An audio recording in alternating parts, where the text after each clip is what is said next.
Assalamualaikum warahmatullahi wabarakatuh. Perkenalkan, nama saya Desti Viola Safitri dari kelas 11 IPA 1, ingin menceritakan tentang hikayat Indra Bangsawan. Dari seorang raja yang bernama Indra Bungsu dari negeri Kobat Syahriat. Setelah beberapa lama di atas kerajaan, tiada juga beroleh putra. Maka pada suatu hari, ia pun menyuruh orang membaca doa kunut dan memberi sedekah kepada fakir dan miskin. Hatta beberapa lamanya, Tuan Putri Siti Kendi hamilah dan bersalin 2 orang anak laki-laki. Adapun yang tua keluarnya dengan panah dan yang muda dengan pedang. Maka Baginda pun terlalu amat sukacita menamai anaknya yang tua bernama Syahperi dan anaknya yang muda Indra Bangsawan. Maka anak kanda Baginda yang kedua, orang itu pun sampailah usia 7 tahun dan dititahkan pergi mengaji kepada Muslim Sufyan. Sesudah tahu mengaji, mereka dititah pula mengaji kitab usul, fikih, hingga saraf tafsir sekalinya diketahuinya.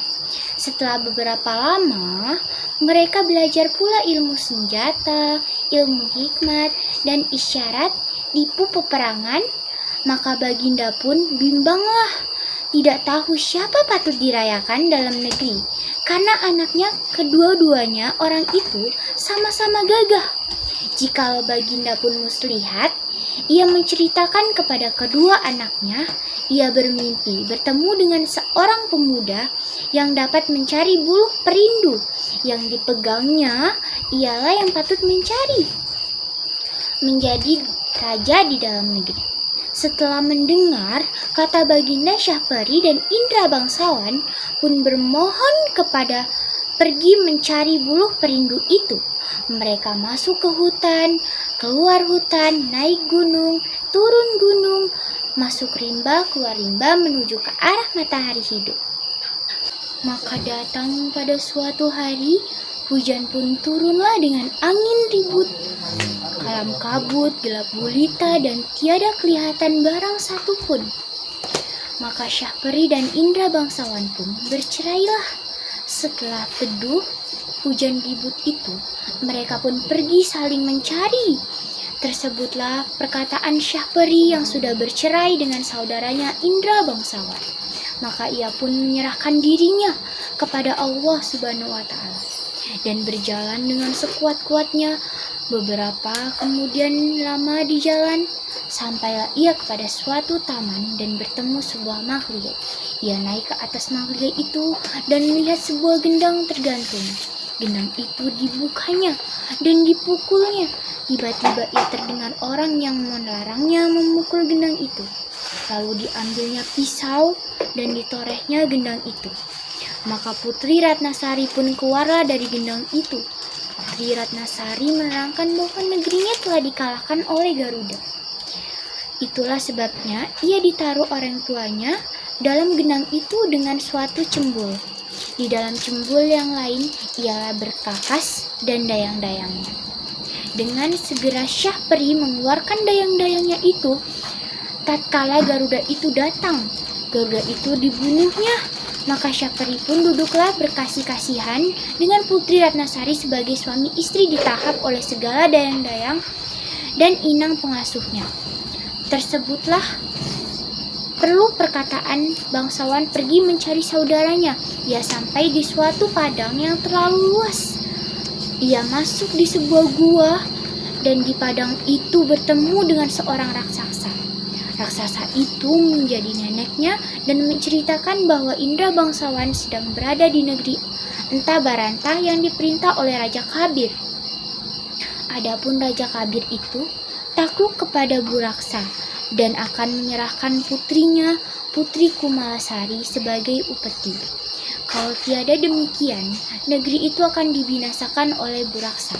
Ditambahkannya bahwa Raja Kabir sudah mencanangkannya bahwa barang siapa yang dapat membunuh Buraksa itu akan dinikahkan dengan anak perempuannya yang terlalu elok parasnya itu.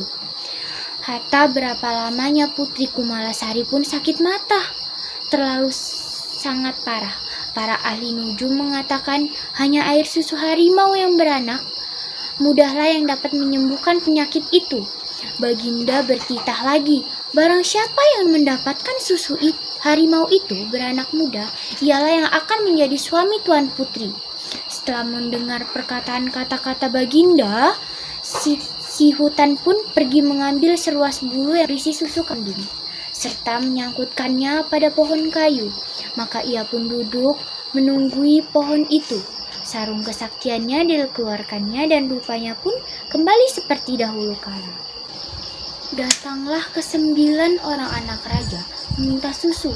Disangkanya susu harimau itu beranak muda itu.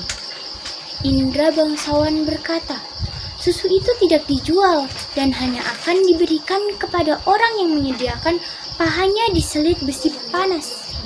Maka anak raja yang 9 orang itu memisingkan kainnya dan diselit Indra bangsawan dengan besi panas. Dengan hati yang gembira, mereka mempersembahkan susu kepada raja. Tetapi tabib berkata bahwa susu itu bukan susu harimau, melainkan susu kambing.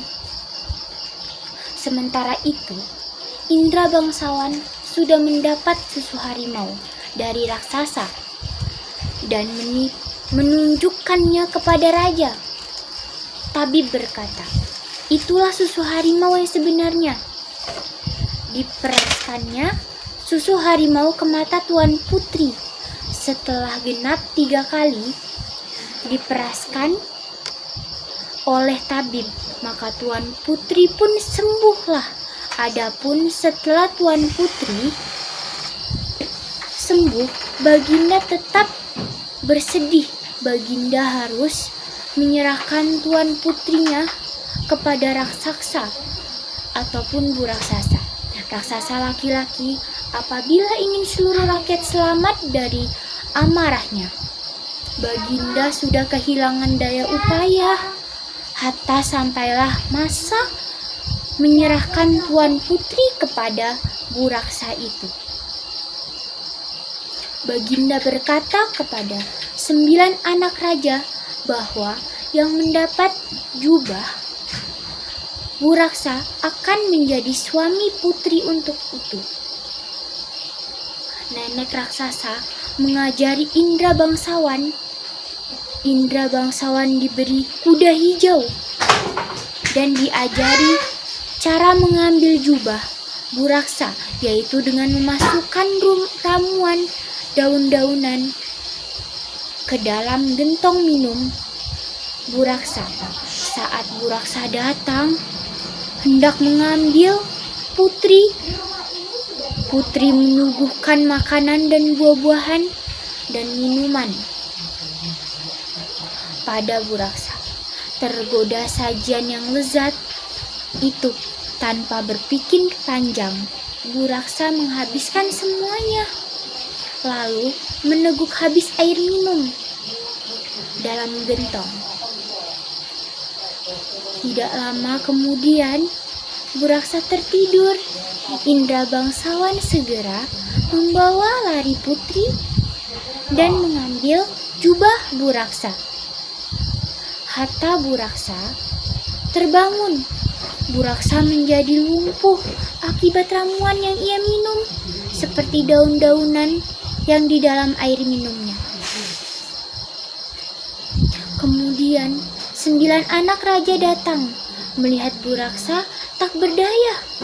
Mereka mengambil selimut bu raksa dan segera menghadap raja. Mereka hendak mengatakan kepada raja bahwa selimut bu raksa, sebagian jubah bu raksa, dan jubah bu raksa. Hatta raja mengumumkan hari pernikahan Indra bangsawan. Sesampainya di istana, Indra bangsawan segera menyerahkan putri bangsawan dan putri. Saat itu 9 anak raja datang mendengar kalau sampai niat buruknya berbohong diketahui raja dan rakyatnya, pengumuman itu akhirnya mereka memilih untuk pergi. Mereka malu. Demikianlah cerita tentang hikayat Indra Bangsawan. Saya ucapkan terima kasih. Wassalamualaikum warahmatullahi wabarakatuh.